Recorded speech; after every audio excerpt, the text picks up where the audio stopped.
এখন আমরা দেখি যে শেয়ার্ড পেজ কনসেপ্টটা কিভাবে কাজ করে ইন অপারেটিং সিস্টেম। তো আমরা জানি অপারেটিং সিস্টেমে অনেক কিছু শেয়ার থাকে, আমাদের যে প্রসেসগুলোর কোড আছে কোডগুলো শেয়ার থাকে, অনেক সময় ডেটা শেয়ার থাকে।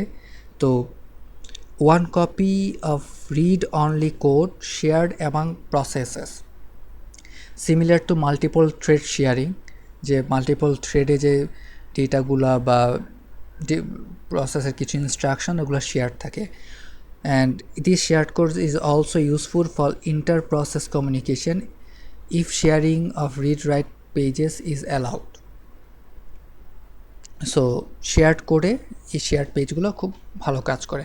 অ্যান্ড প্রত্যেকটা প্রসেসেরই প্রাইভেট কোড এবং ডেটা থাকবে। Each process keeps a separate copy of code and data. The pages for the private code and data can appear anywhere in the logical address space. So আমরা কি করব, যে shared যে কোডগুলো আছে প্রসেসগুলোর মধ্যে, সেই শেয়ার্ড কোডগুলা কিছু পেজে রাখবো, এবং প্রত্যেকটা যে আলাদা আলাদা প্রাইভেট কোড আছে প্রত্যেকটা প্রসেসের, এগুলো আলাদা আলাদা পেজে আলাদা আলাদা করে স্টোর করা থাকবে।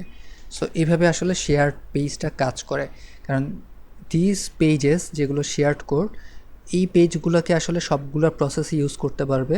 আর এই যে প্রাইভেট যে কোডগুলো আছে এগুলো হচ্ছে শুধুমাত্র এটা যে প্রসেসের প্রাইভেট কোড সেই প্রসেস ইউজ করতে পারবে, এটা যে প্রসেসের প্রাইভেট কোড এটা সেই প্রসেস ইউজ করতে পারবে।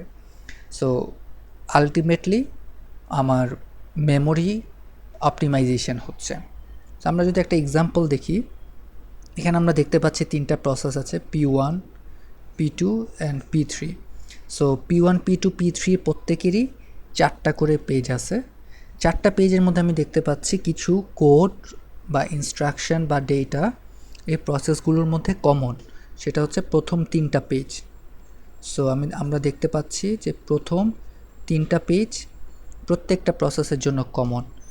সো আমরা যখন প্রসেসগুলোর পেজগুলোকে আমার মেন মেমোরিতে লোড করব, এই যে তিনটা, এখানে তিনটা, এখানে তিনটা, এখানে তিনটা, টোটাল 9টা পেজ হচ্ছে, তাই না? সো আমরা কি এটার জন্য এখানে 9টা ফ্রেম অ্যাসাইন করব? শেয়ার্ড পেজ কনসেপ্ট কী বলে? শেয়ার্ড পেজ কনসেপ্ট বলে অ্যাকচুয়ালি আমার 3টা ফ্রেমেই কাজ হয়ে যাবে। কেন?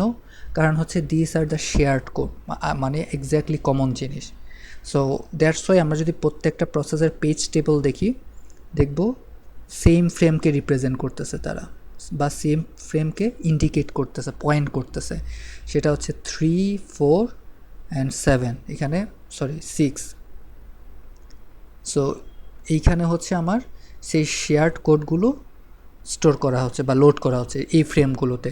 সো এই জন্য প্রত্যেকটা প্রসেসের পেজ টেবলে প্রথম 3টা ফ্রেমের জন্য, প্রথম 3টা পেজের জন্য সেম ফ্রেম নাম্বারগুলো ইন্ডিকেট করা। বাট এটা হচ্ছে এর প্রাইভেট ডেটা, এটা হচ্ছে এই প্রসেসের প্রাইভেট ডেটা, এটা হচ্ছে এই প্রসেসের প্রাইভেট ডেটা। এগুলো কিন্তু আলাদা আলাদা ফ্রেমে লোড করা আছে। ফর এক্সাম্পল ডেটা 1 সেটা হচ্ছে 1 নাম্বার ফ্রেমে, ডেটা 2 সেটা হচ্ছে যে 7 নাম্বার ফ্রেমে, ডেটা 3 সেটা হচ্ছে যে 2 নাম্বার ফ্রেমে। সো প্রত্যেকটা প্রসেসের প্রাইভেট কোডগুলো যেগুলো শেয়ার্ড না, সে অংশগুলো আলাদা আলাদা জায়গায় স্টোর হচ্ছে। বাট যে অংশটুকু শেয়ার্ড সেগুলোর জন্য মাল্টিপল টাইমস আমরা মাল্টিপল ফ্রেম ইউজ করতেছি না, প্রত্যেকবার সেম ফ্রেমকেই ওরা রিপ্রেজেন্ট করতেছে। সো এইভাবে আমরা শেয়ার্ড পেজ ইউজ করে মেমোরি অপটিমাইজেশন করতে পারি।